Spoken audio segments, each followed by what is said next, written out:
Hello, everybody. I hope you're doing well today. I'm Sergeant Yeager. I have a harpoon sticking out of my head, and we just received patch 1.14 yesterday. And I'm gonna go out on a limb and say that this is at least tied for the best patch we've gotten. That other thing being with patch 1.10. It's in terms of how much this patch shakes things up, I think it is to a similar degree as 1.10. And so, a huge reason, and the main thing I want to look at today, is the heavy attacks. A lot of the worse heavy attacks in the game were buffed substantially.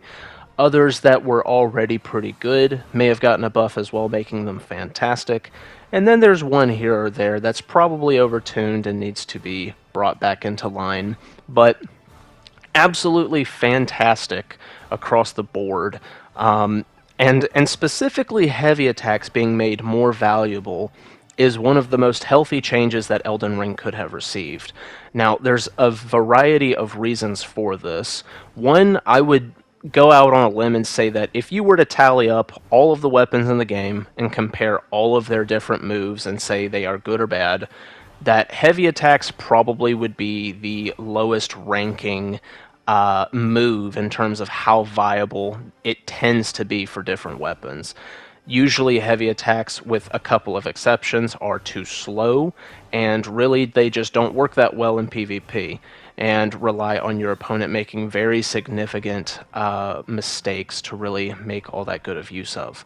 But what's awesome about this R2 buff is that they chose a lot of ones that needed love. They didn't say give the buff to Fists, for example.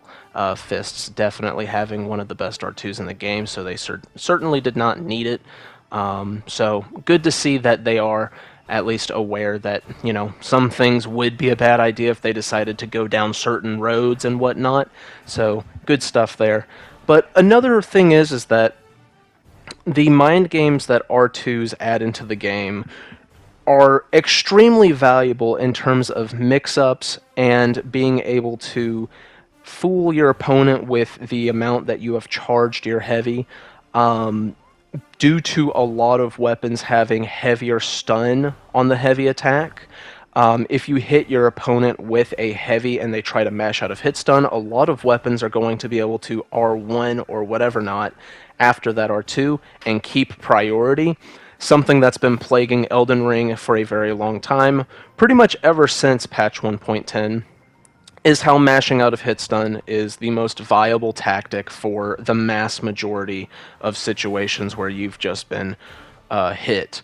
And R2s being viable for so many weapons alleviates that because of their higher poise damage and their higher stagger.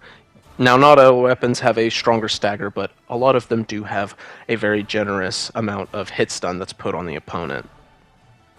The other super valuable thing about this as well is that the poise damage of R2s tend to be some of the highest in a weapon class, and this serves as a very interesting way of indirectly nerfing / balancing hyper armor weapons. Now granted, I don't really know the numbers well enough to be able to say if this is working out exactly how I say, so it's a bit up in the air as of right now before people smarter than me figure out the numbers. If I were to guess, if you're wearing full bull goats and using a curved greatsword, that probably can mash through a straight sword's R2. But because you're able to go for that R2 more, small weapons have a much more reliable way of being able to break through hyper armor. What's been going on ever since patch 1.10 is that you oftentimes have to play on the back foot against hyper armor weapons because they can stagger you and you cannot stagger them. Now, granted, usually fast weapons still do have the advantage in the matchup, but you do have to outplay the hyper armor person much more than they have to outplay you. That tends to be the case. And so, yeah, having R2s that will break the majority of people's hyper armor before they get to trade into you mindlessly is very good. That's an awesome thing that exists. And so that obviously makes me very happy. And when it comes to that whole mix-up thing, the most important aspect of that variable timing with the different charged heavies is that it's the heavy is reactable in and of itself. But once you start charging it, a lot of their releases make for something that is bordering on unreactable or is just straight up unreactable. And so there are ways around heavies just as a concept, moving backwards, trying to play with more discipline, but it's just a very healthy little mix-up that you can go for. It's not like you're putting your opponent into constant lose-lose situations. Even good heavy attacks have ways of having them be played around, usually more than one way. So, fantastic stuff in my opinion. Another thing that's worth mentioning is that there are some winners and losers of patch 1.14. Obviously, I'm hyper focusing on the heavy attacks, but there are, actual other changes that were made other than that. Some of the biggest winners of the patch, the Misericords R2 is insane now. Ultra Great Swords got a really big buff. The Zweihander's thrusting attack probably being the most balanced of the different heavy attacks that were strengthened. I could very easily see the vertical swing and the Gugs R2 being overtuned because, those are just pretty much the speed of just Great Sword R2s, which is just crazy to say. Those probably need to be slowed down a little bit faster than they were, but not quite as fast as they are. Straight Swords, gigantic winner of this patch. Sword and Board is back, baby, just simply off the merits of the Poke Crouch Attack and the Poke R2. Now, I have not played with Miquella's, the Michelin Night Sword yet. That one might actually end up being just as good, if not better than the Poke, but if I were to guess, the Poke R2 is probably going to be the most practical, and it is also one of the ones that is spread across the most amount of straight swords.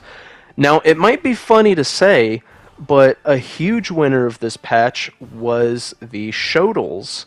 Now, Curv Swords in general did have their heavy speed buffed, and all of the Curv Swords enjoy this greatly, but what I have learned thanks to listening to Frosty's stream, which you should go watch if you have not, is that the Shodel R2 is the only Curve Sword R2 that has level 2 stun, and it also has the earliest cancel window into the canceled R2 sort of like backflip that you do.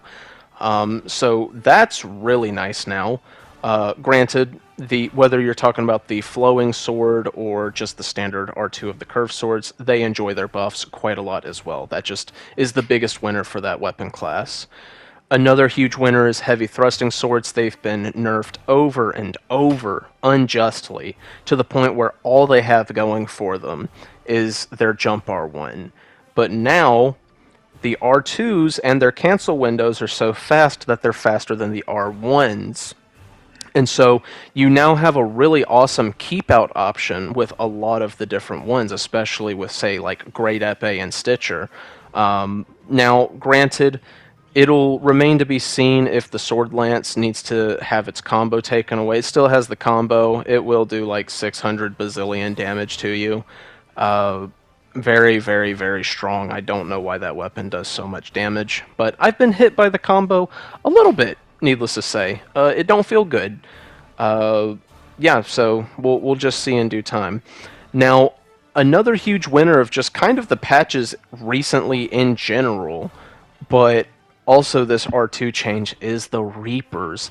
Oh my goodness. I'm gonna go out on a limb and say that Reapers are some of the most masterfully designed weapons in the entire game in terms of how their different mechanics work. You have, instead of hyper armor, you have modified super armor values, meaning that you are going to be able to wear whatever you want, but essentially you are going to have certain levels of stun that you're able to tank through rather than needing to reach certain breakpoints, so you can use them effectively the same way regardless of what your fashion or your lack thereof is, as well as every single move in the moveset being reactable but still very quick, as well as being either strafable or jumpable.